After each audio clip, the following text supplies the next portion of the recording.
What is up, my YouTube family? It is your boy Curtis Wayne back with another video, baby. Today we are doing something a little bit different.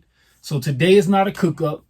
What I'm doing today is I'm just showing you guys how to turn a simple sound in the MPC coming out of the MPC instruments. So the actual synths that are in the MPC, taking a sound and making it something completely different.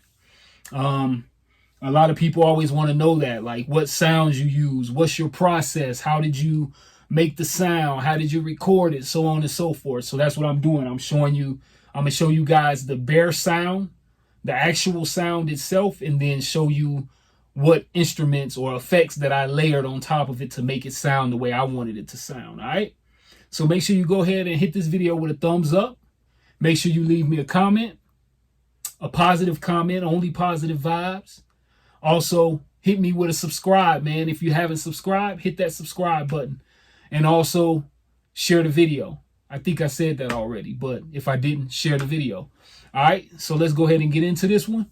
Like I said, I got my other camera set up right here, angled in on the MPC.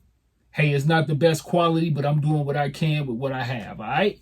So let's go ahead and get into this video, baby. Yee! It's this sound here. So let me turn off the effects. I'm going to turn everything off that I put on there. So this is the sound. It's like a bell sound.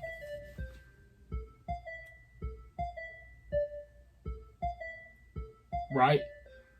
So, and that sound is actually coming out of the plugin. And you know, if you guys have an MPC, you already know what plugins they have in there. Let me show you the plugins for those of you that don't have an MPC and might be thinking about getting one. So you have Tube Synth. So you have Tube Synth, you have electric, and you have bassline. And then they also added that MPC Drum plugin. I think I only played with that plugin one time.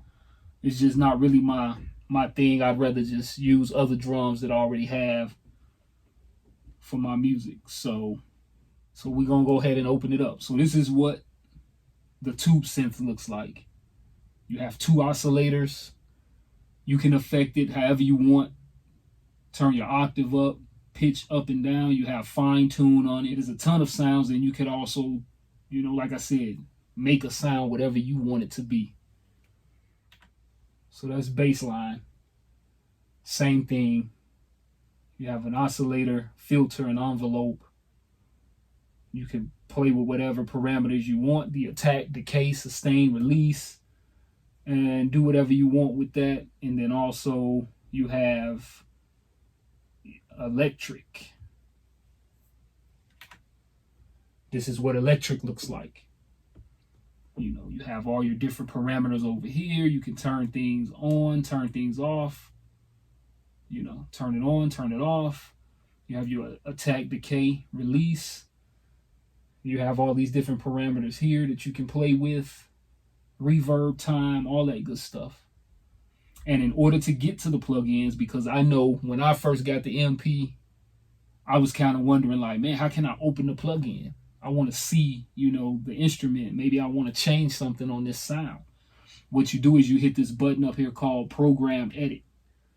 You just press the Program Edit. Once you load, of course, you have to load that plugin on a track first, and then you can hit Program Edit in the corner up here, and it'll open up the plugin program. And you could do that for each plugin. So, back to my sound.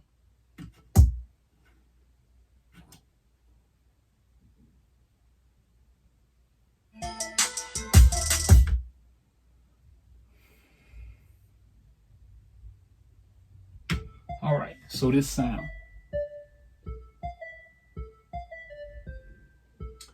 So that's the sound in itself. It's just a bell. It's just a raw bell. So first thing I did was I EQ'd it. Took all the low end out of it.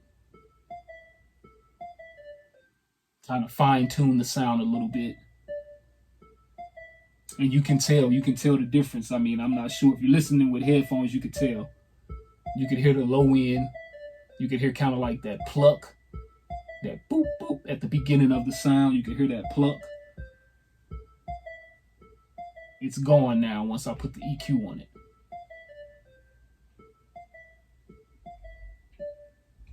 Next plugin was the Air Ensemble.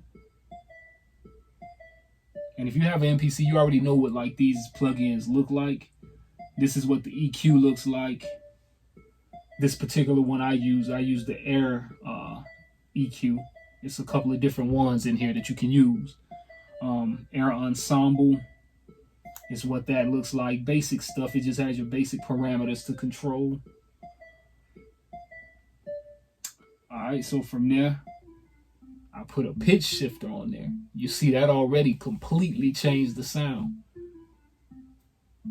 That's without it. That's just with the Air EQ and the Air Ensemble. I'll turn those off again. That's without it. That's with the EQ and Air Ensemble. That's with the Air pitch shifter. That's what the Air pitch shifter looks like. Very basic. You can pitch up, down. And then I didn't put anything on there. So those are the only 3 effects that I put on there. But you see that sound is a completely different sound now.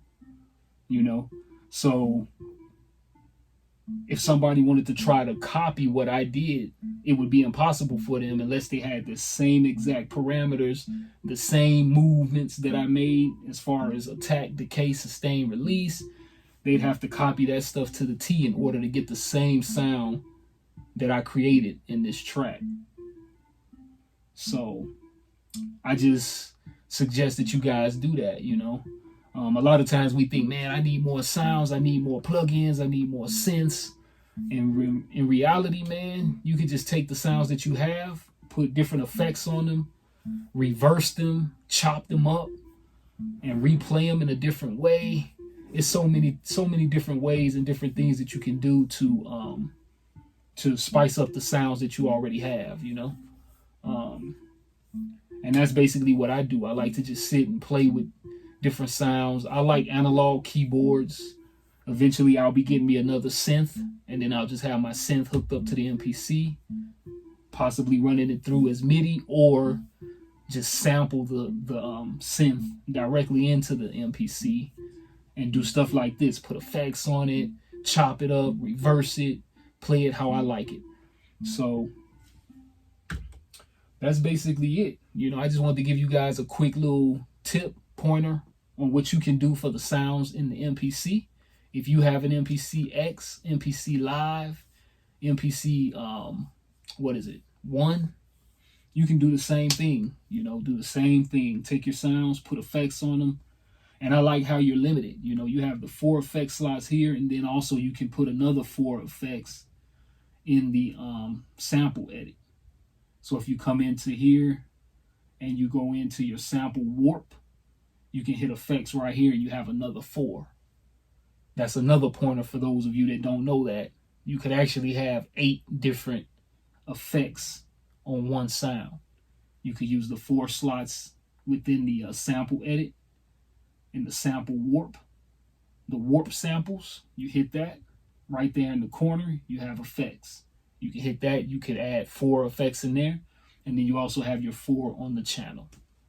So I mean, that was it, man. Just basic, simple. I just wanted to give you guys an insight on what I do to make sounds and make things sound the way I want them to sound. Now, you go out and you do the same thing, all right? Keep creating. Stay creative. You know what I mean? Keep doing what you do. Hey, hopefully something will happen for you eventually. I'm hoping for the same. All right? Until the next one, I'll holler at you. Yee.